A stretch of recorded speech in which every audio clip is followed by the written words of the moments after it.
आइए जानते हैं भारत एवं देश विदेश के हर जिला हर क्षेत्र की फटाफट 50 बड़ी खबरों को केवल 10 मिनट में।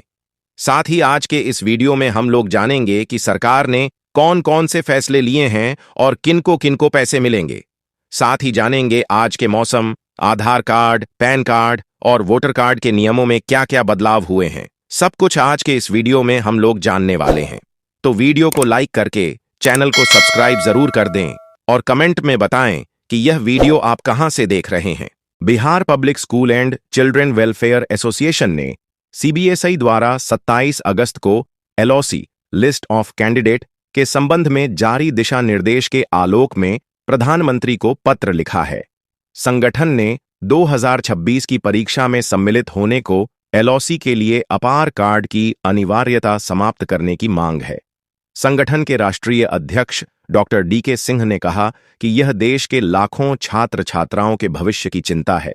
इस विषय पर संगठन की ओर से बुधवार को आकस्मिक बैठक बुलाकर विचार विमर्श किया गया। सचिव प्रेम रंजन ने कहा कि बिना आधार कार्ड के और त्रुटि वाले आधार कार्ड से अपार कार्ड नहीं बन सकता है। ऐसे में लाखों बच्चों का भविष्य अधर में हो जाएगा।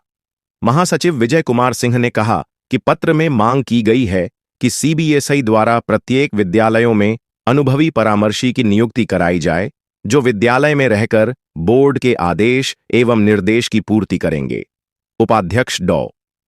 एसएम सोहेल ने कहा कि जब तक 100% छात्र छात्राओं के आधार कार्ड नहीं बन जाते, तब तक अपार की अनिवार्यता बच्चों के भविष्य के साथ खिलवाड़ है। संगठन ने साफ कहा कि अगर सीबीएसई द्वारा इस पर संज्ञान नहीं लिया गया तो उच्चाधिकार को झांपन सौंपा जाएगा एवं सड़कों पर विरोध प्रदर्शन करना विद्यालयों की मजबूरी होगी। बिहार बोर्ड की मैट्रिक परीक्षा में व्यावसायिक शिक्षा को शामिल किया गया है। विद्यार्थी रैचिक विषय के रूप में सुरक्षा, beautician, tourism, automobile, retail management, electronics and hardware, beauty and wellness, telecom, ITs trade की पढ़ाई कर रहे हैं। इन्हें हये व्यय के रूप में शामिल किया गया है। इन विषयों की पदर्श की व्यवस्था के लिए जिले में विद्यालय को शिक्षित किया गया है। 2024 में व्यवसायिका कोर्स शुरू किया गया है, जिसकी परीक्षा 2026 में होगी। ऐसे विद्यालयों की सूची समिति के फेटेल या वेबसाइट पर उपलब्ध है। इन विद्यालयों में इस विषय का अध्ययन कर रहे छात्र छात्र किसी एक विषय का चयन कर उसकी परीक्षा देंगे। बोर्ड ने आगाह किया है कि राज्य या जिला के अन्य विद्यालयों के छात्र छात्राओं द्वारा इन विषयों का रायन नहीं करना है। पंजीयन आवेदन प्रपत्र के स्तंभ 25 में इसका उल्लेख किया गया है। सीबीएसई ने 10वीं और 12वीं के छात्र छात्राओं के लिए परीक्षा रजिस्ट्रेशन की प्रक्रिया 29 अगस्त से करने की घोषणा की है।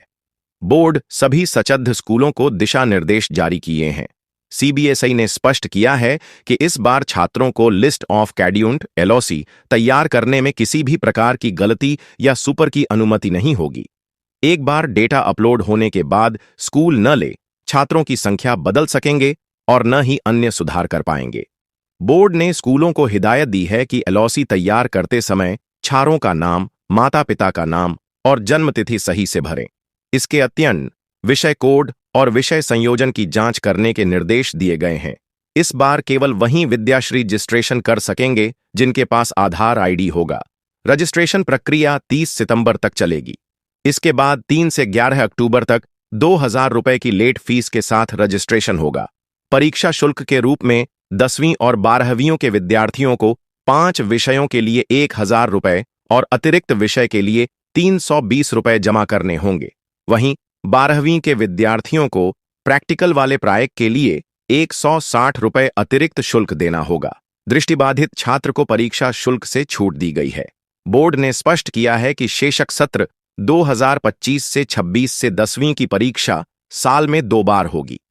इसके तहत पहाती परीक्षा फरवरी में होगी और सभी छात्रों के लिए इसमें शामिल होना अनिवार्य होगा। अब विद्यार्थियों और अभिभावकों को समय पर इसकी जानकारी भरने और शुल्क जमा करने में विशेष सतर्कता बरतनी होगी। अमेरिकी राष्ट्रपति डोनाल्ड ट्रंप ने टैरिफ वॉर के बाद अब विदेशी स्टूडेंट्स के वीसा के खिलाफ भी मोर्चा खोल दिया है।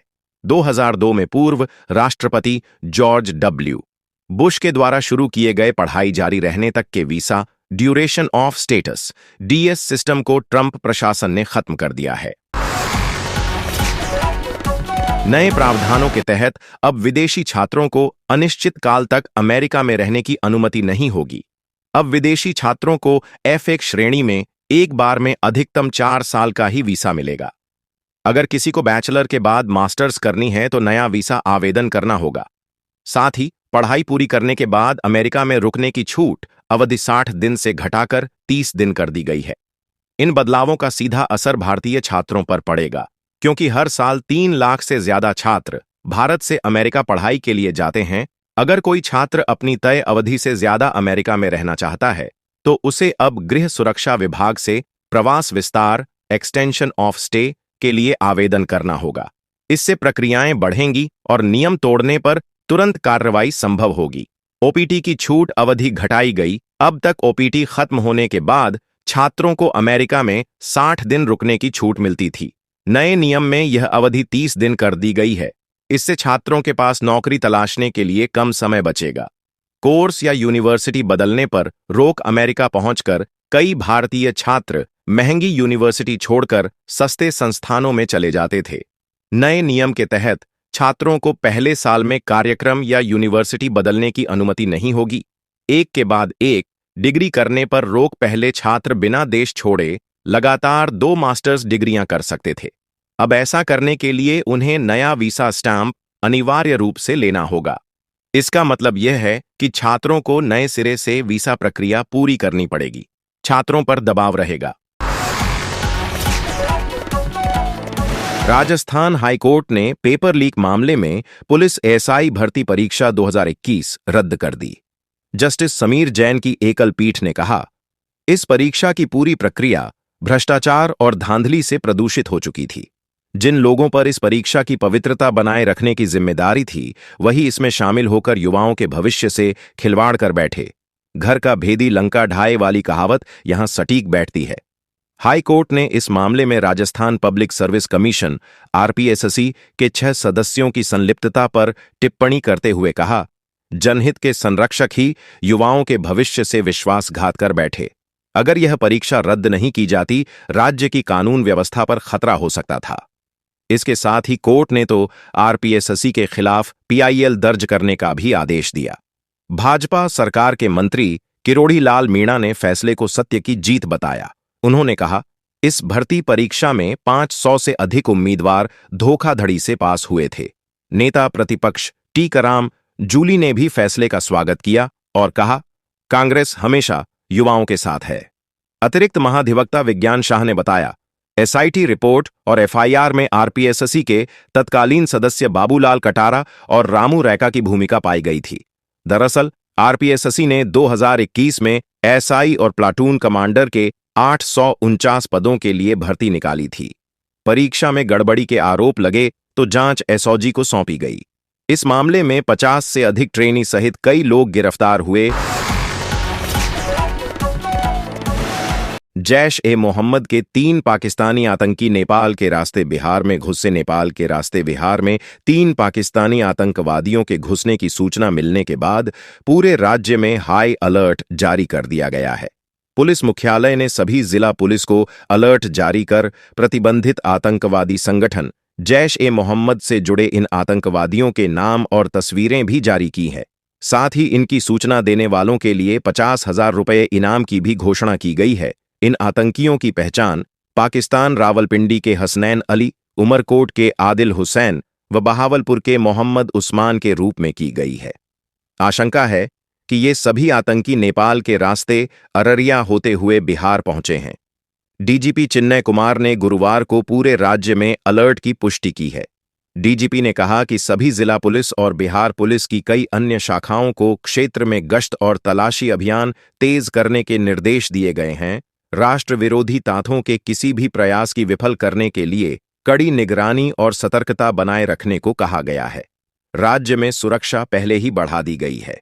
राजगीर, बोधगया, पटना समेत प्रमुख स्थानों पर सुरक्षा बढ़ी। पुलिस सूत्रों के मुताबिक एहतियात के तौर पर राजगीर, बोधगया, घटना और कई अन्य स्थान और महत्वपूर्ण संस्थानों तथा पर्यटन स्थलों के आसपास सुरक्षा बढ़ा दी गई है।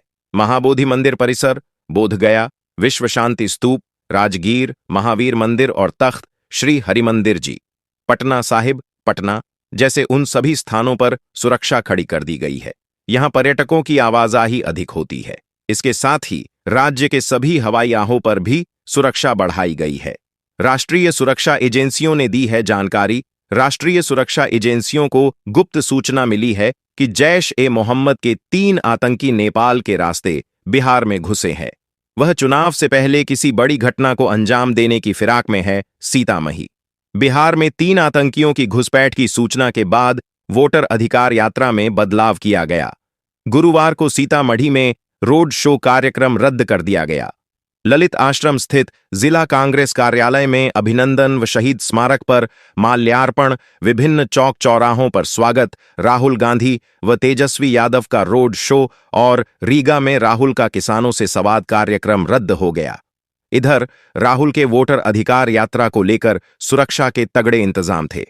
सीमा पर पुलिस और एसएसबी अलर्ट। मोहम्मद उस्मान बहावलपुर, पाकिस्तान नेपाल के रास्ते जैश-ए-मोहम्मद के 3 पाकिस्तानी आतंकियों की तस्वीर जारी करते हुए पूर्वी चंपारण के एसपी ने बताया कि सीमा पर पुलिस व एसएसबी को अलर्ट कर दिया गया है। बॉर्डर पर सघन वाहन जांच अभियान चलाया जा रहा है। इलाके में तीनों आतंकियों की तस्वीर सार्वजनिक की गई है। इलाके के लोगों से अपील की गई है कि अगर कोई संदिग्ध दिखे तो स्थानीय पुलिस की तत्काल सूचना दें।